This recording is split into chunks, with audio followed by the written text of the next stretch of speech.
चलिए question number 12 की बात चल रही है यहाँ पर। तो आप लोगों को प्रॉफिट दिया हुआ है, आप लोगों को क्या दिया हुआ है? प्रॉफिट दिया हुआ है as per profit as per cost. As per cost कितना दिया है? Profit as per cost 84,350। इसमें हम लोग ऐड करते, क्या ऐड करते? अगर कोई खर्चे ओवर वैल्यूड है, over valued expenses in cost account और under valued income, under valued income in cost. उसके अलावा दूसरी चीज ये हो गया आपका ऐड वाले आइटम्स। और लेस कौन कौन से आइटम्स करना है हमने? Under value expenses and over value income.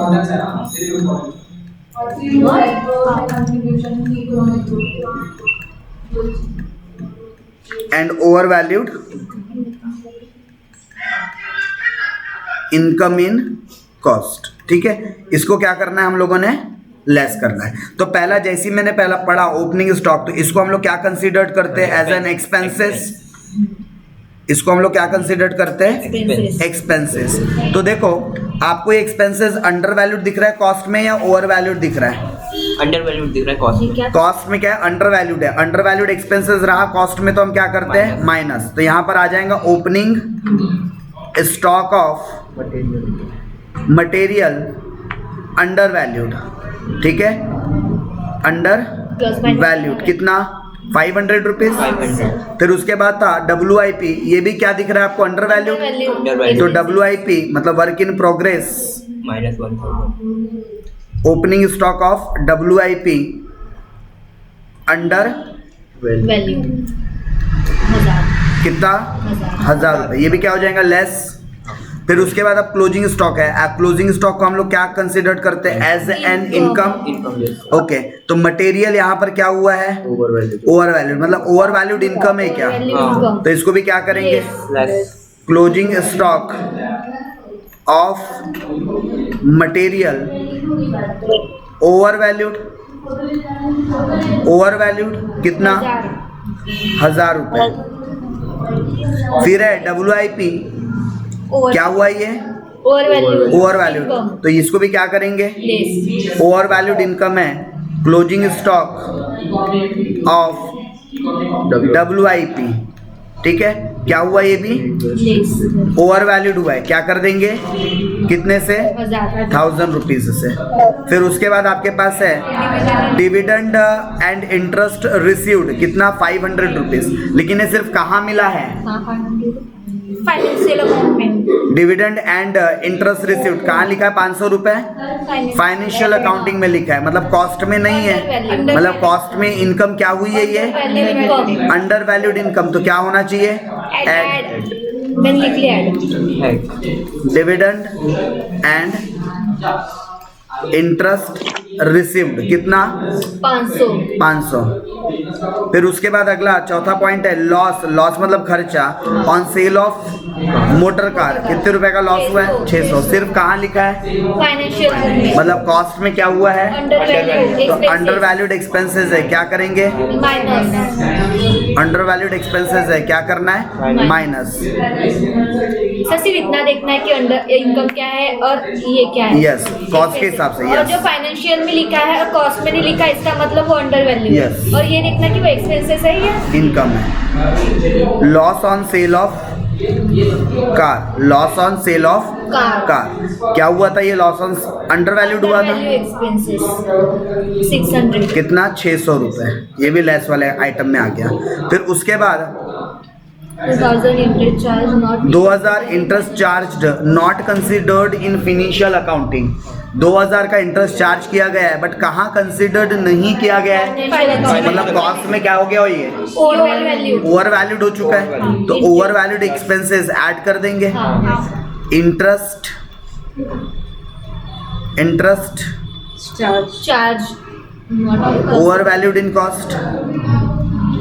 Over valued in cost कितना? 2000। फिर उसके बाद है next point goodwill 5000 has been written off during the year. 5000 से राइट ऑफ किया गया क्या? गुडविल। हाँ, बराबर बनाना है क्या? पर कॉस्ट बनाना। हाँ, तो तो गुडविल ही है उसमें यूज नहीं। तो ये ऐसा खर्चा होता है जो सिर्फ कहाँ लिखते हो आप लोग, फाइनेंस में, मतलब कॉस्ट में क्या हुआ होगा ये? अंडर लिखते ही नहीं। हाँ, कॉस्ट में लिखते ही नहीं, तो कॉस्ट में हुआ क्या है ये? Under value. तो अंडर वैल्यूड एक्सपेंसेस है तो क्या कर लेंगे? कितना? 5,000 रुपीज। ये तो बोल रहा है ना कि वहाँ पे नहीं लिखते कॉस्ट में, तो आपने क्यों लिखे उसको माइनस? अरे फाइनेंस नहीं लिखे, इसका मतलब ही क्या हुआ है वो? अच्छा, अंडर वैल्यू हुआ। Under valued goodwill in cost.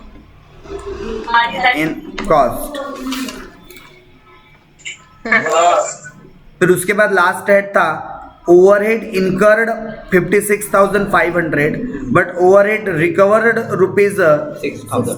तो जो 60,000 जो रिकवर्ड रहता है ये हम कहाँ चार्ज करते हैं? कॉस्ट में। और जो इनकर्ड रहता है ये कहाँ होता है?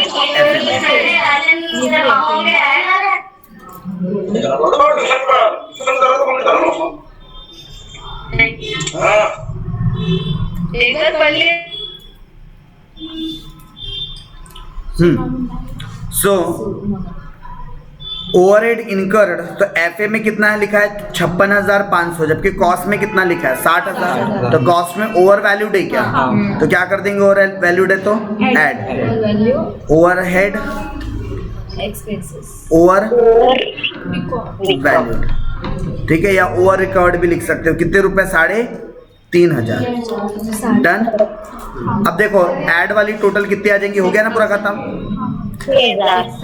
6,000। इसको अगर ऐड कर दिया जाए तो 90,350। Done.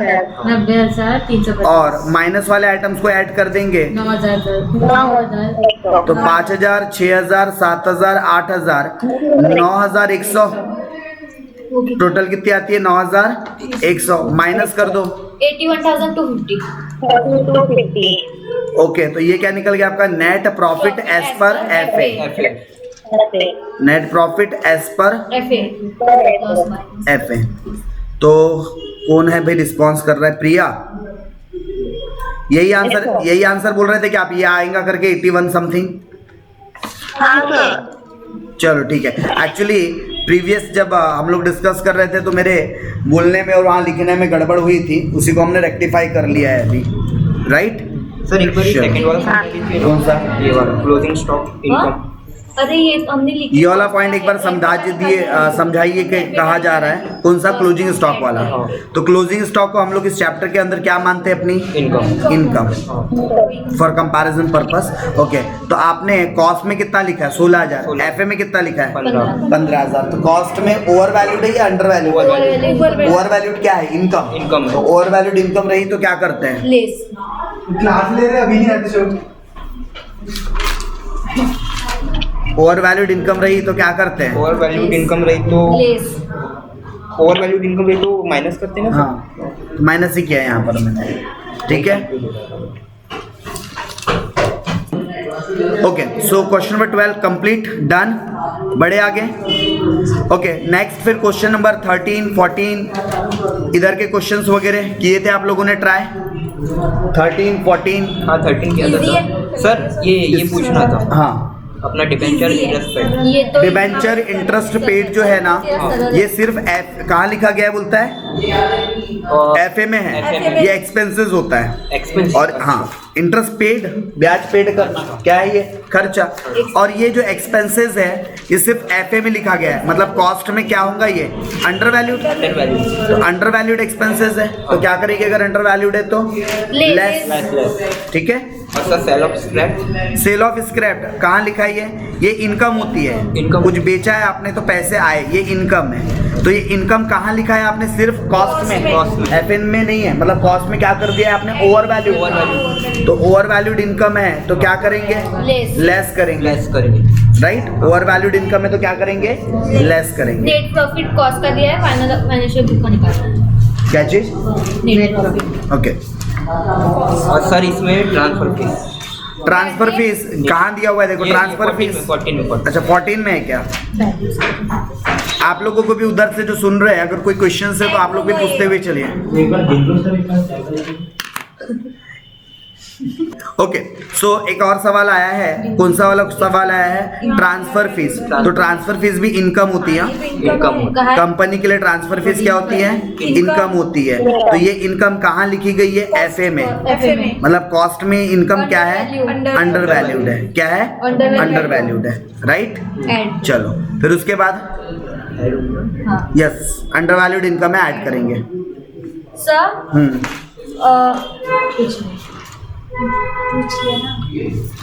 Loss on sale on furniture, sir ये लॉस हो रहा है एक्सपेंस, तो ये लेस कौन सी लाइट है। सेल ये तो लॉस हुआ है, तो ये देखना लॉस हुआ है, पर ये कहाँ लॉस कहाँ पर हुआ है? फाइनेंशियल बुक में हुआ है। ये अंडर वैल्यूड है ना, एक्सपेंसेस। चलो नेक्स्ट, उसके बाद और कोई सवाल आपके? क्वेश्चन नंबर 30 में देखो, loss on sale of furniture, sir ये लॉस हुआ है। हाँ, तो ये लॉस कहाँ लिखा है? यस, एक्सपेंसेस है। कहाँ लिखा हुआ है ये ये? एफए में लिखा है, मतलब कॉस्ट में क्या है हुआ है? Under minus. Under value expenses. तो क्या करेंगे? लेस।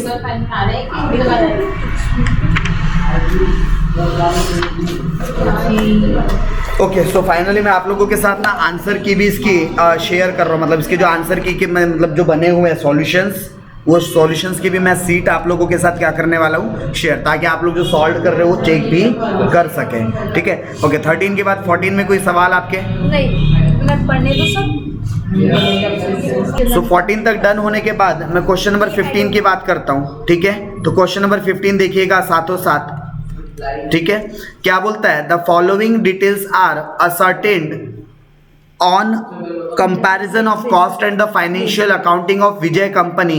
अब यहाँ पर शायद फिगर बराबर दिख रहे हैं कि नहीं दिख रहे हैं? ठीक है, अब देखते हैं थोड़ा सा अमाउंट यहाँ पे लास्ट का। सर 15 बता रहे हैं। यस, 15 बता रहा हूँ मैं। सॉल्व क्यों करके दे रहे हो? क्या चीज? पहले एक बार डिस्कस कर लेते हैं, अगर कुछ लगे कि सॉल्व करना चाहिए तो सॉल्व करेंगे। क्या बोलता है question number 15? Under value income. आपको सबसे पहले ओपनिंग स्टॉक दे रहा है, मतलब इसको आप ऐसा कैसा कंसिडर करोगे? एक्सपेंसेस। ठीक है, क्या कंसिडर करेंगे? एक्सपेंसेस। ओके, कॉस्ट में कितना है? 10,000। एफए में कितना है? 15 है। मतलब कॉस्ट में क्या हुआ है? अंडर वैल्यूड हुआ है, तो क्या करेंगे? लेस। फिनिश गुड्स 18,000 है, इधर 2,000 है, क्या हुआ है? ओवर वैल्यूड हुआ है, क्या करेंगे? ऐड करेंगे। अच्छा, क्लोजिंग स्टॉक को क्या मानना है? इनकम। तो यहाँ 12,000 है और एफए में 13,000 है। कॉस्ट में क्या हुआ है? Under valued. तो अंडर वैल्यूड इनकम है तो क्या करेंगे? ऐड। अंडर वैल्यूड इनकम रहा तो क्या करते हैं? Add. Finish goods over valued हुई है क्या? ओवर वैल्यूड इनकम है, क्या करेंगे? लेस। अब मैं पैराग्राफ की पॉइंट्स पढ़ूं तो लिखा है interest received but not charged in cost account. मतलब कोई इंटरेस्ट रिसीव्ड हुआ, ये क्या होती है? इनकम। इंटरेस्ट रिसीव्ड क्या होती है? इनकम। बट कहाँ चार्ज नहीं किया गया है? एफए में।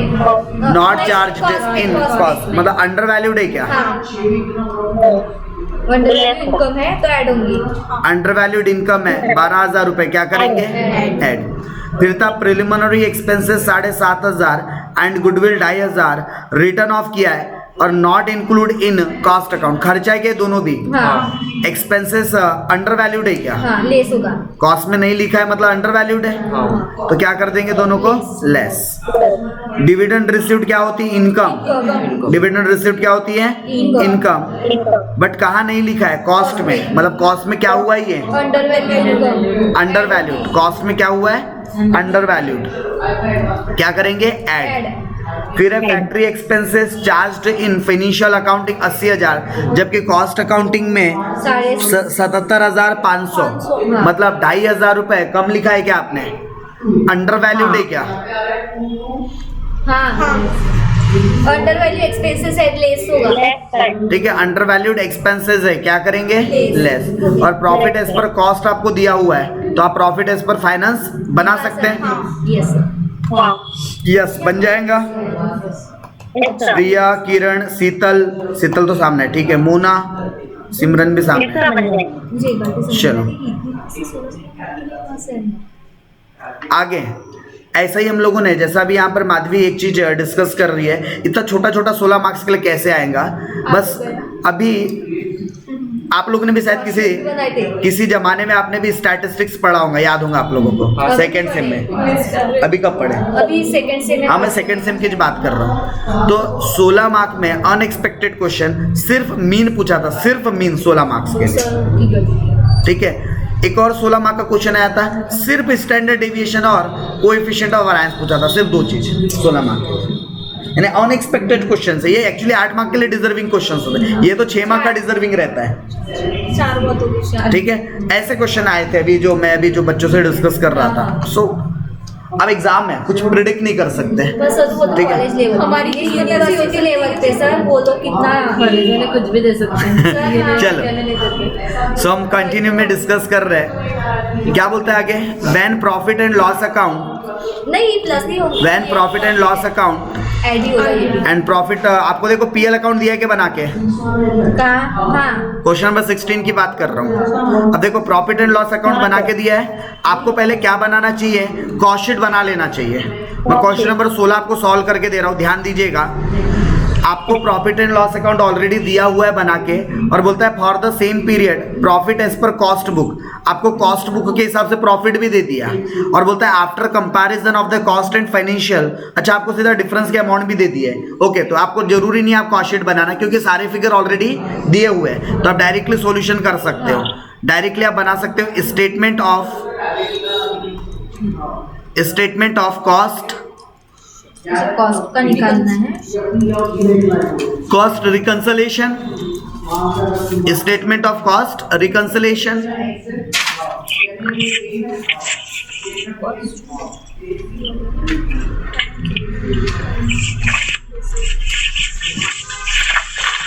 चलो बढ़ा जाए आगे।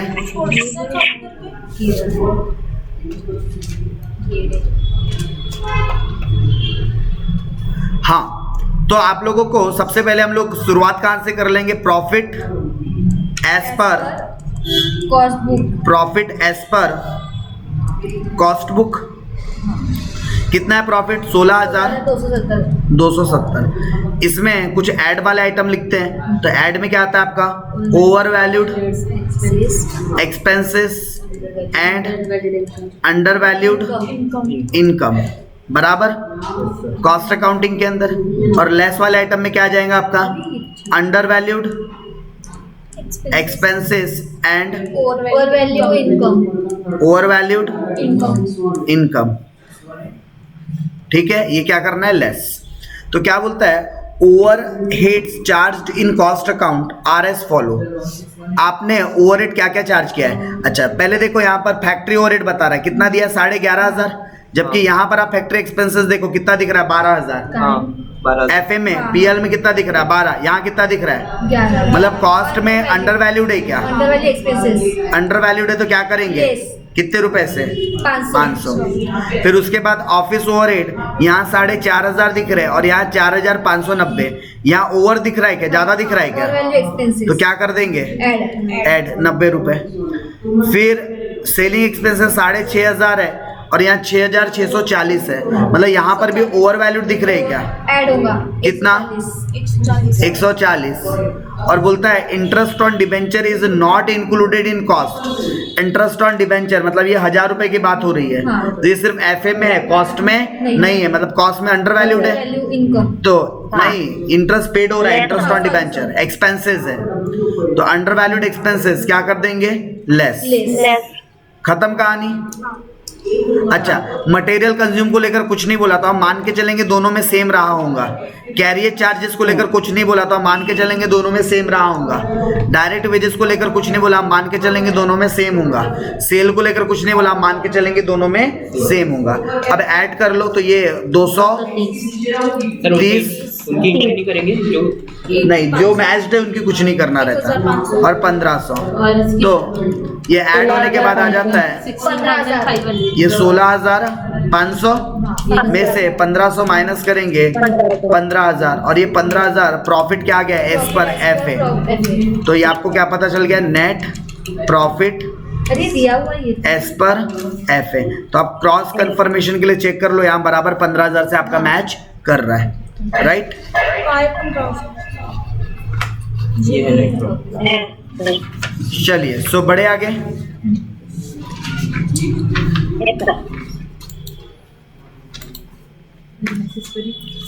ओके सो आगे बढ़ते हैं, क्वेश्चन नंबर 17 की तरफ चले। ओके अंडरस्टैंडिंग आ रही है क्या आप लोगों को?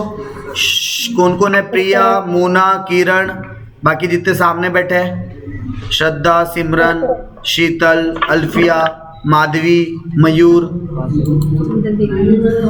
चलिए next question.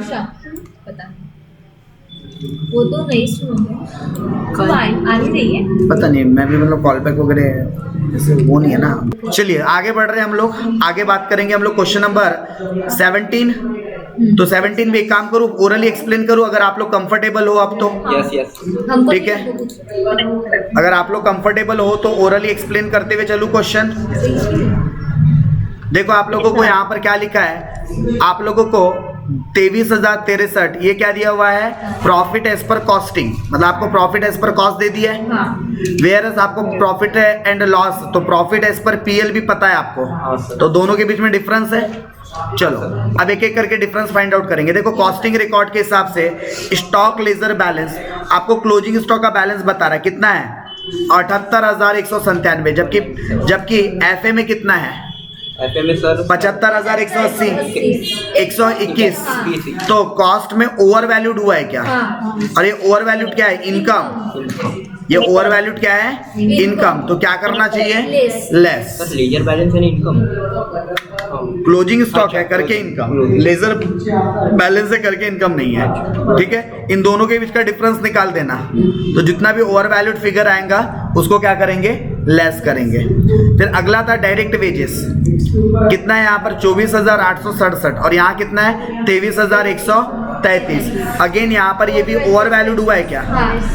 Over valued expenses है क्या ये? तो ओवर वैल्यूड एक्सपेंसेस है, क्या करेंगे? ऐड करेंगे। क्या करेंगे? ऐड करेंगे। फिर उसके बाद फैक्ट्री ओवरहेड 19,714 और यहाँ पर 20,826, मतलब यहाँ पर क्या हो रहा है? कॉस्ट में क्या हो रहा है? Under valued. कॉस्ट में क्या हो रहा है? अंडर वैल्यूड एक्सपेंसेस है। क्या है? अंडर वैल्यूड एक्सपेंसेस है। कितना है अंडर वैल्यूड एक्सपेंसेस? दोनों का डिफरेंस निकाल देना। तो क्या करेंगे अंडर वैल्यूड एक्सपेंसेस को? माइनस। फिर उसके बाद बोलता है administrative expenses calculated 3% of the sale. तो सेल का 3% निकालो। 10,395। तो 3,46,500 सेल था, इसका 3% कितना होता है? 10,395। 10,395। 10,395। भाई क्लास के बाद पढ़ेंगे। और यहाँ सेलिंग एक्सपेंस, सॉरी सेलिंग नहीं,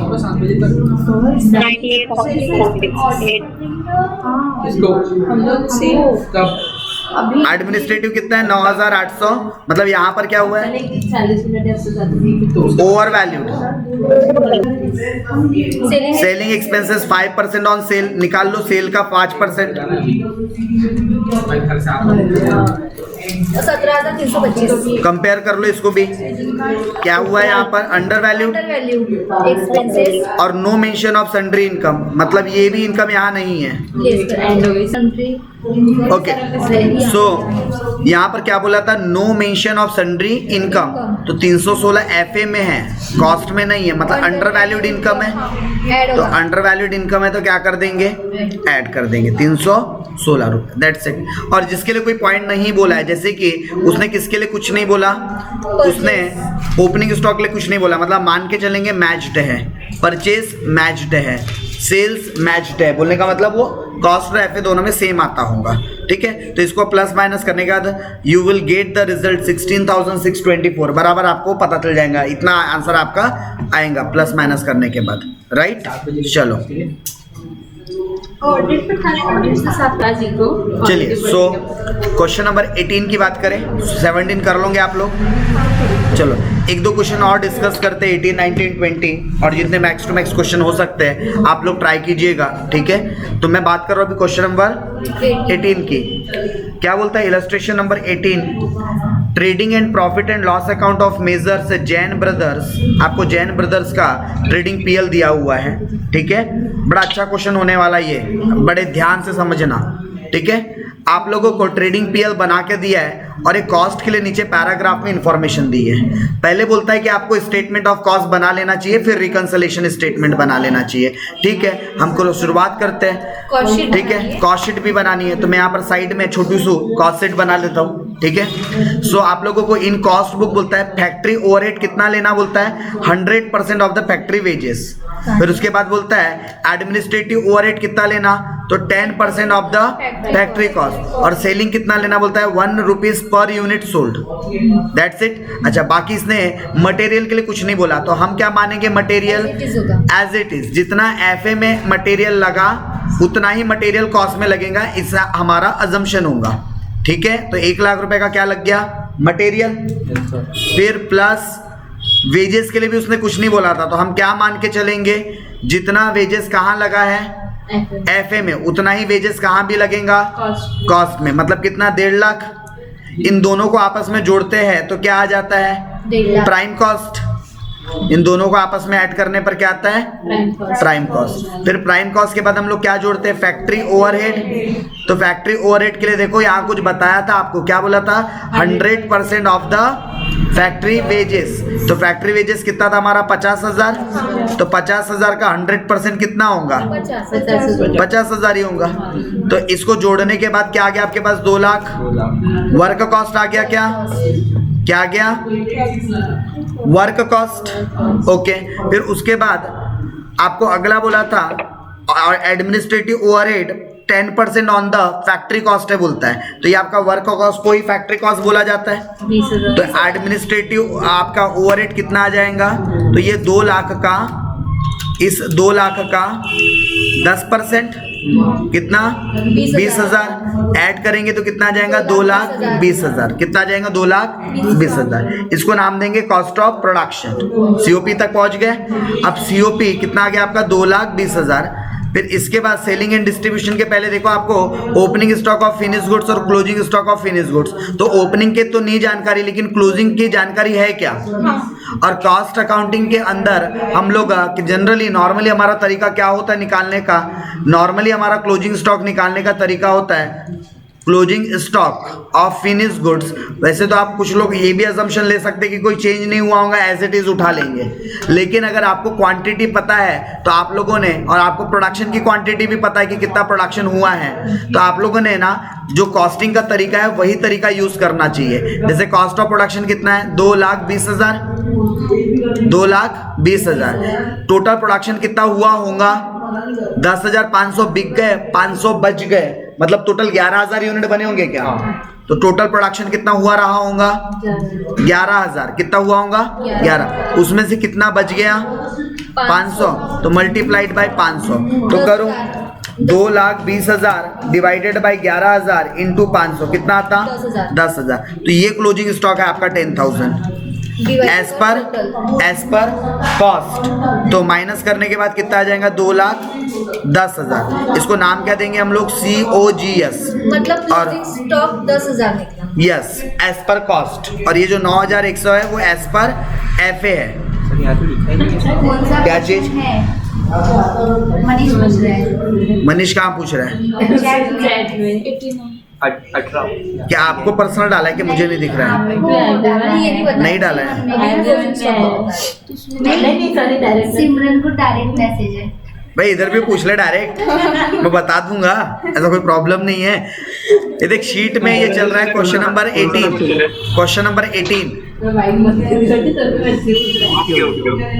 ठीक है। क्वेश्चन नंबर 18,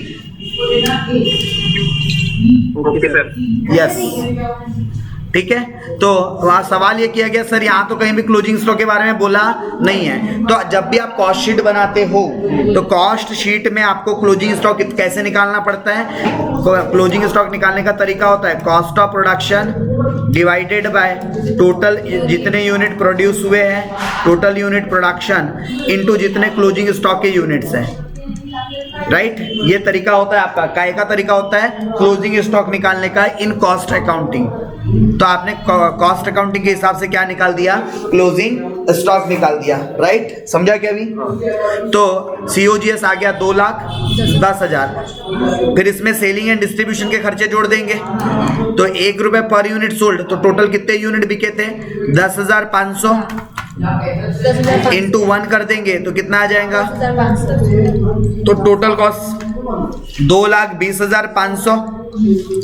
और अगर सेल से माइनस कर देंगे, सेल की कोई जानकारी नहीं है तो सेल एज इट इज मान लेंगे 2,62,500। सेल की वही दी थी अमाउंट 2,62,500।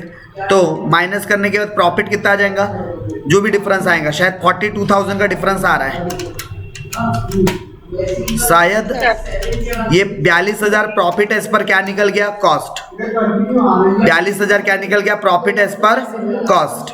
2,20,500 टोटल कॉस्ट है और 2,62,500 सेल है। तो प्रॉफिट कितना आ जाएगा 42,000। अब आपने ये क्या बना लिया, अपने कॉस्ट शीट क्या बना लिया, कॉस्ट शीट। सर ये दिया ही नहीं है क्या, ये नीचे का ये नहीं स्टेटमेंट जो लिखा ना, स्टेटमेंट ऑफ कॉस्ट। हाँ तो एक लाइन कट गई होंगी, लिख लो। You are required to prepare करके, वो शीट में ये लाइन नहीं लिखी है, बोलते स्टेटमेंट ऑफ कॉस्ट शीट बनाना और रिकंसिलेशन।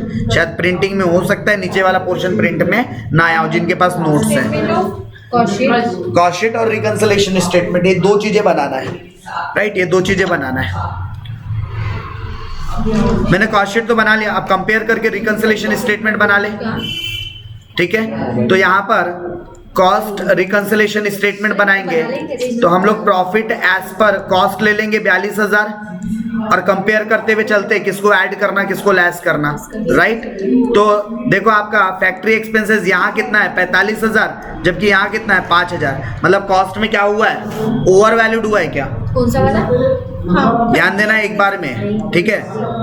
45,000 FA में है और 50,000 कॉस्ट में, मतलब कॉस्ट में क्या हुआ है, over valued. Over valued expenses होता तो क्या करते हैं, ऐड। ओवर वैल्यूड एक्सपेंसेस को क्या करते हैं, add.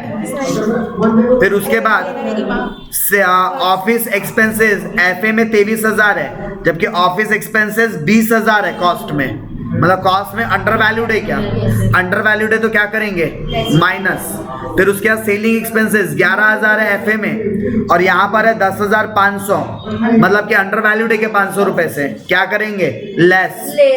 Goodwill return of FA में है, FA में है लेकिन कॉस्ट में नहीं है। ये ऐसा खर्चा होता है जो सिर्फ और सिर्फ FA में आता है। इसका मतलब कॉस्ट में क्या हुआ होगा, ये अंडर वैल्यूड हुआ है, तो क्या करेंगे, लेस। बाकी डिविडेंड रिसीव्ड, ये एक ऐसी इनकम है जो सिर्फ कहाँ ली गई है, FA में। डिविडेंड कभी भी रिसीव्ड कहाँ नहीं आता, कॉस्ट में। इसका मतलब ये इनकम का कॉस्ट में क्या है, अंडर वैल्यूड है। अंडर वैल्यूड इनकम है तो क्या करेंगे, ऐड करेंगे। डन। वेजेस और मटेरियल का कुछ भी नहीं करना है, हाँ वो क्योंकि सेम ही लिया हमने और सेल भी है, 3 चीजें सेम लिया। अच्छा क्लोजिंग स्टॉक का भी निकाल देते हैं। तो FA में 9,100 है जबकि हमारा 10,000 आया था, मतलब ओवर वैल्यूड इनकम है क्या हमारे पास, कॉस्ट में ओवर वैल्यूड है 900 रुपए से, तो ओवर वैल्यूड इनकम को क्या कर देंगे, लेस। डन। चलो सो ट्राई करोगे आप लोग, यस यस। चलिए बर्थडे आगे, क्वेश्चन नंबर, हाँ आगे बढ़ते हैं यहाँ पर हम लोग। तो क्वेश्चन नंबर 19 की अगर हम लोग बात करें तो क्वेश्चन नंबर 19 में भी अगेन आपको क्या दिया हुआ है, PL बनाकर दे दिया है। ये क्या है, profit and loss account. Sale 2 अलग अलग प्रोडक्ट का दिया है, ठीक है।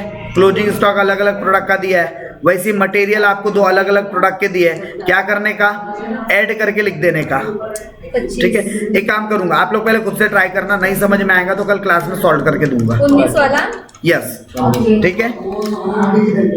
आगे क्वेश्चन नंबर 20 की अगर हम बात करें, अगेन यहाँ पर आपको डाटा दिया हुआ है। पहले आप लोगों को जो डेटा दिया हुआ है ये प्रॉफिट एंड लॉस से रिलेटेड दिख रहा है और नीचे में आप लोगों को कॉस्ट नहीं, पूरा कॉस्ट का डेटा दे रहा है और प्रॉफिट एंड लॉस तो नीचे ऑलरेडी बनाकर आपको दे ही रहा है सीधा सीधा पूरा।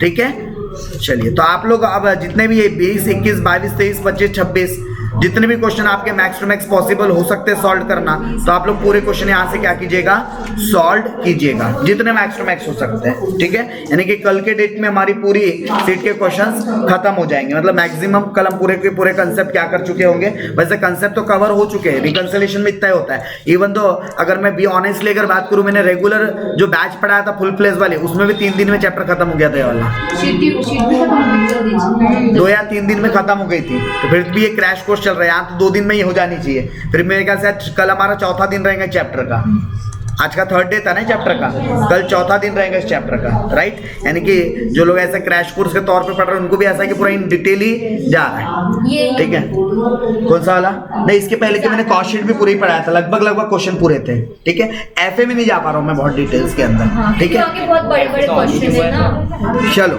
सो मैं ऐसे का तो चलिए एंड करते हैं यहाँ पर हम लोग कॉस्ट की क्लास और शुरू करेंगे अब थोड़ी देर में एफए की क्लास।